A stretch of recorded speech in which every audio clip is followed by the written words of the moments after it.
Photoshop 2024 has recently been launched, and I'm going to be showing you how you can use one of its newest tools called Generative Fill.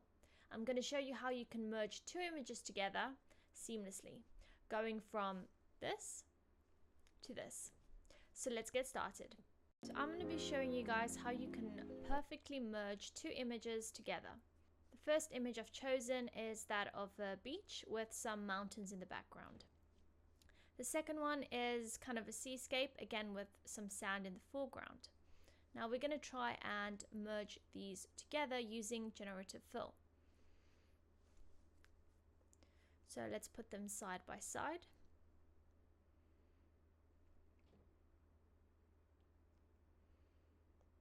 So I want to make sure that the two foregrounds line up. This will make sure that once the final image has been generated, it will look as realistic as possible. I've kind of just drawn out where I think the sand ends and then the background begins. And make sure you select both layers. Next, I'm going to take the polygonal lasso tool and I'm going to just select both of these, kind of cropping around where I want the image to remain and around what I don't want to keep in the final image. It can be pretty rough, just make sure you leave some of the margins in, because that will mean that the image will be smooth and there won't be any white patches or anything like that. And then right click on your mouse and select inverse. As you can see, those are the parts that are going to remain, and these are the parts that are going to stay in the final image. Now click the Generative Fill tab and click Generate.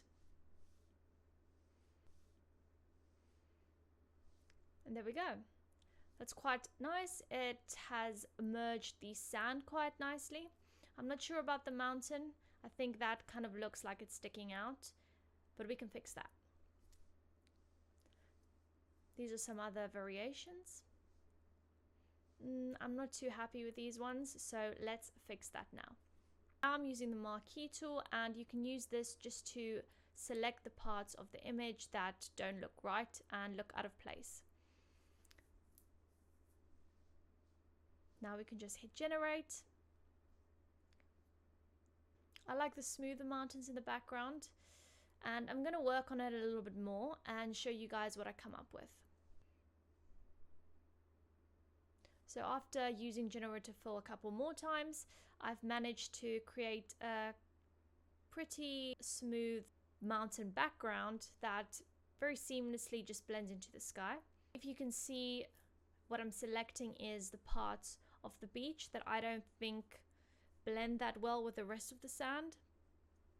So if you just select them with the polygonal lasso tool and click generate, then you can just smooth it out like you can see here. And you can really just keep generating until you're happy with the image. I think this looks quite smooth. The sky might need a little bit of work, but I think it looks okay for now. I think the seascape looks a bit empty, although I love a private beach with no one on it. I think it would be quite cool just to add one person walking in there. So what we'll do is click Generative Fill, and I'm gonna type in lady. I wasn't too happy with the results here, so I am going to try and regenerate. Yeah, this lady looks like she's jumping in the air. Doesn't really fit into the photo, and I don't really like her shadow. I'm going to try and be more specific with my prompt. Instead of just person, I'm going to say lady walking on beach. Let's see what that generates. Okay, it's a little bit better. I don't really like it that much though. I think it could be improved for sure. Let's see what others it has come up with. That lady's just looking at that desert island like that does not belong here. I think she's found me out. But I'm going to try and regenerate. You can regenerate as many times as you like until you get the results you want.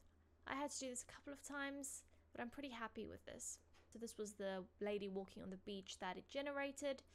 She does seem to have the shadow in the right place. I think it looks quite realistic. The only thing I did notice was this shadow, it kind of cut her head out, which I'm not too sure about, though.